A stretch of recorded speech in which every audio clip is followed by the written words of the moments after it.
You know, my brother and I both grew up in military school, preparing us for the service. My oldest brother was in for 20 years. So, I mean, we were around that environment. I got drafted during the Vietnam era. So I was walking around playing rock and roll night with my 1A.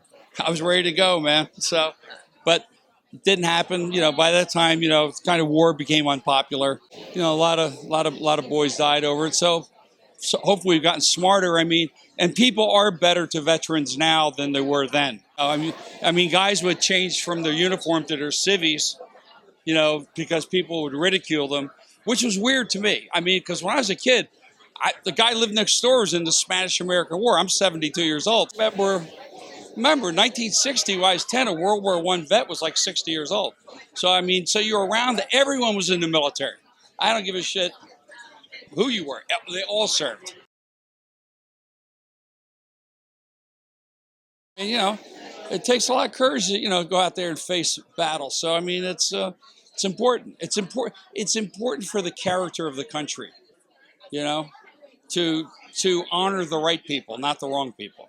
You honor people that volunteered to go in. See, when I was around, you got drafted, no, whether you liked it or not.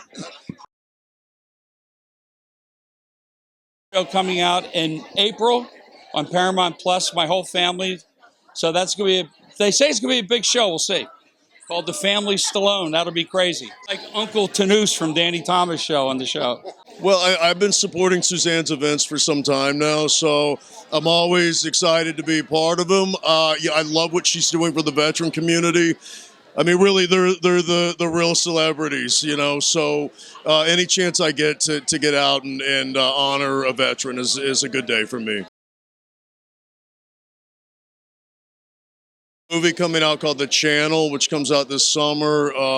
And I'm also starring in this next season of Bosch Legacy. That'll be on Amazon Freevee. Now, if you can summarize that in 3 words, what would it be? Bosch Legacy? Me, bad guy. Oh, so it's about to go down. It's about to go down, yeah. We're here at Suzanne DeLaurentiis Oscar weekend and honoring veterans, celebrating them. How does it feel being here?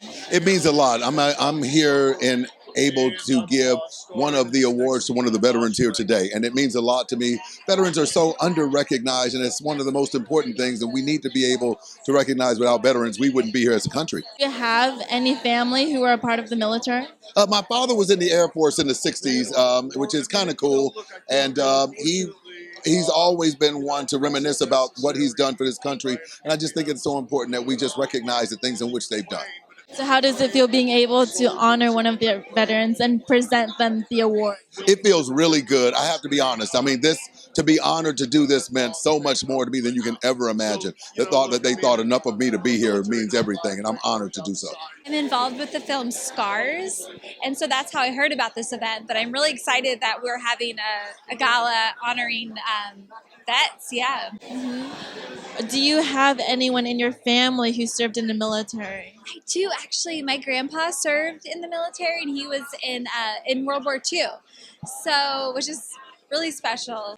First of all, the film really honors vets and really sheds light on everything they go through and PTSD, and it's really special to get to be in an event that honors these men and women that do that, because especially during Oscars weekend when it's so much about promoting film and other things, I like that we're taking time to promote, you know, the men and women that serve for us.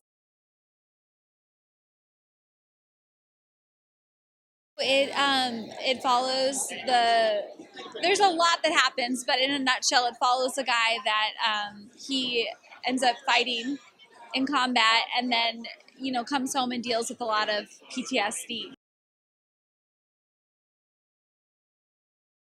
I would summarize it as impactful, exciting, and educational. Both my grandpas served in the military. My brother-in-law is in the military. So it's very, very personal to me. And I've seen a lot of their sacrifices that they've made in order to protect us. And Yeah, it hits home. It does. Were you ever in the military yourself? I was not, but I did take all the ROTC programs in college, thinking about going into the military. But then I realized what a giant sacrifice it was. I know. I know. I wanted to go to the military, but I saw and I said, I don't think I can do that. So it takes a lot of soul and a sacrifice to be there and to serve.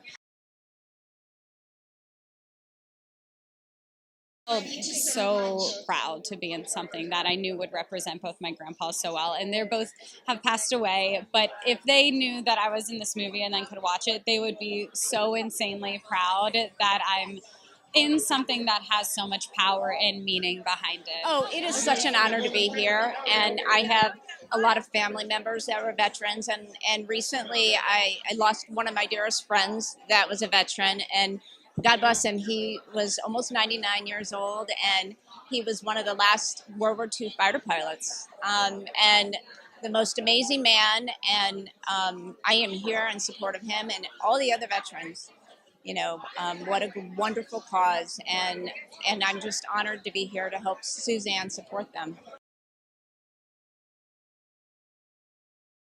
Oh my gosh, it's an amazing, really heartwarming film, directed by Sean Costas, about a young man who gets PTSD, and it's a beautiful story, and I'm so honored to be part of it. Touching, heartwarming, and uplifting. We all need it. And that's what we're here for. We're here to support each other and to uplift each other. And as human beings, and for this, for the veterans today. Suzanne's been doing this event for years, and when she told me she was going to do an honoring the vets, I said, hey, I'll be here every year. We're one of the sponsors, this year, and I love doing that year after year for her. Two of my cousins are currently serving. One's a helicopter pilot, and one is a ranger, so it's near and dear to me, and, it hits home. It's family. It always hits home every time I'm here at the event as well. Now, I know you have a project. Tell me a little bit about it. Yeah, so I've got a couple things coming out. I've got two movies that already got finished. One is called Scars, and one is called Twisted Date. Both of them, I play characters who are, interesting, definitely unique. One's kind of a bad guy. Actually, no, both are bad guys, which is always kind of fun to play. Those will be out later this year. And then I've got one in development with the gentleman next to me, which is a Beatles movie about a guy who envisions himself as the fifth Beatle. Right? He has this cosmic connection with the Beatles, and he's like the fifth Beatle. So it's really a unique, original story. Got a nice director, writer attached. So I think that'll be a project I'm super excited for, that's in development. And then, of course, the two that I have coming out, hopefully you guys can see them. Look for Twisted Dates and look for Scars coming out later this year, 2023. Very, very important. I mean, without the vets, we wouldn't be here. Not at all. What they do is amazing when you stop and think about it. Going out there and risking their lives, and some of them, unfortunately, don't come back. So the fact that we do have veterans here, we have to honor all of them. I say God bless all vets, really. It's a movie called A Magical Mystery Time. And you like the Beatles? I love the Beatles. Oh, you love the Beatles. You're going to love my movie. It's not like the other Beatle movies. It's not like Across the Universe or Yesterday.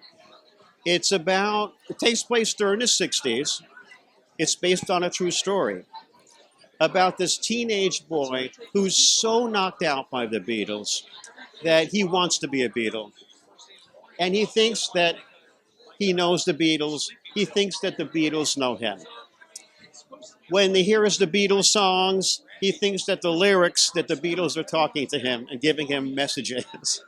And then he dreams about the Beatles, and in the dreams, he's having dreams, but the Beatles are giving him clues, but he doesn't know what it is, but it's forecasting what the Beatles are going to be doing. That's part of the mystery in the dreams. In one of the dreams, John Lennon changes his name.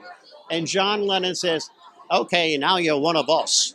So now he really thinks, that he's part of the Beatles. What happens is he finally does meet John Lennon. And when he does, he goes up to John like, hey, John, it's me. His name is Trevor. It's Trevor. And John's like, hey, man, who are you? He says, what do you mean? You gave me my name. He says, listen, the dream is over, buddy. You know, you maybe dreamt about it, but I don't know who you are. And he's shocked. That is amazing. He's shocked. And it bursts his delusional false identity, forces him to come down to earth, and he embraces his true self.